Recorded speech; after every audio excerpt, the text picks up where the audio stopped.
ओम श्री परमात्माय नमः। ऋग्वेद संहिता प्रथम मंडल सूक्त नंबर 118। इस सूक्त के ऋषि कक्षीवान, देवता अश्विनी कुमार तथा छंद पंक्ति व त्रिष्टुप है।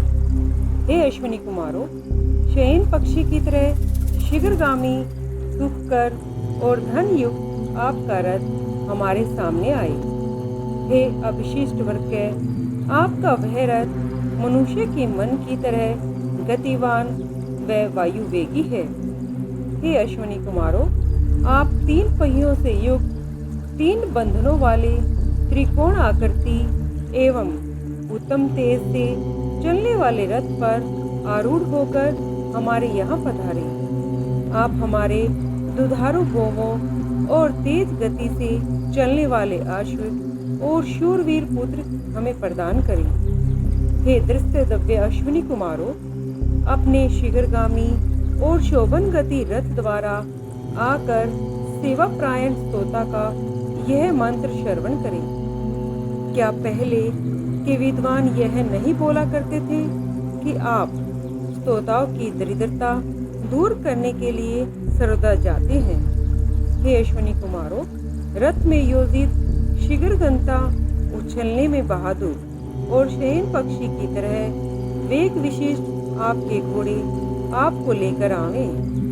हे नाथसदव्य, जल की तरह शीघ्र गति अथवा आकाशचारी वृत्त गति की तरह शीघ्र गति वे घोड़े आपको हव्यान के सामने ले आए। हे नेत्रदव्य, प्रसन्न होकर सूर्यदेव की युवा पुत्री उषा आपके रथ पर आरूढ़ हुई। इस रथ में जोते गए लाल रंग के शरीर एवं आकृति से पक्षी के तुल्य आकाश में उड़ने वाले घोड़े आप दोनों को हमारे घर अथवा यज्ञ स्थल के समीप ले आवे। हे कामवश दिव्य, अपने कार्य द्वारा आपने बंधन ऋषि को बचाया है।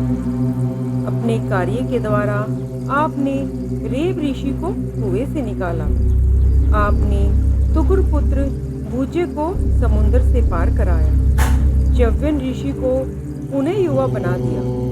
हे अश्विनी कुमारों, आपने रुके हुए अत्रि की प्रदीप्त अग्निशिखा को निवारित किया और उन्हें रस युक्त अन्न प्रदान किया। स्तुति ग्रहण करके आपके अंधकार में प्रविष्ट कणव ऋषि को नेत्र प्रदान किए। हे अश्विनी कुमारों, प्रार्थना करने पर प्राचीन शयु ऋषि को दुग्ध रहिता को आप दोनों ने दुग्धवती बना के दिया। आपने वृक रूप पाप से वृत्तिका को मुक्त किया। आपने विश्व पल्ला की एक टूटी टांग के स्थान पर लोहे की टांग लगा दी। हे अश्विनी कुमारों, आपने पेदु राजा को श्वेत वर्ण अश्व दिए। वह अश्व इंद्र के द्वारा दिए गए थे। शत्रुओं का नाश करने वाले और युद्ध में शब्द करने वाले तथा वैरियों का वध करने वाले उग्र और हजारों प्रकार का धन देने वाले थे, जिनका शरीर दृढ़ांग था और वह तेज गति से चलते थे। हे नेत्रदव्य शोभन जन्मा अश्विनी कुमारों, हम धन प्राप्त व रक्षा के लिए आपका आह्वान करते हैं। हमारी स्तुति स्वीकार करके आप दोनों धन युक्त रथ पर बैठकर हमें सुख देने के लिए हमारे सम्मुख आए। हे नाथसदव्य, समान प्रीति युक्त होकर शयन पक्षी के तेज वेग की तरह हमारे निकट पधारे। हे अश्विनी कुमारों, हव्य लेकर नित्य उषा के उदित होते ही हम आपको बुलाते हैं।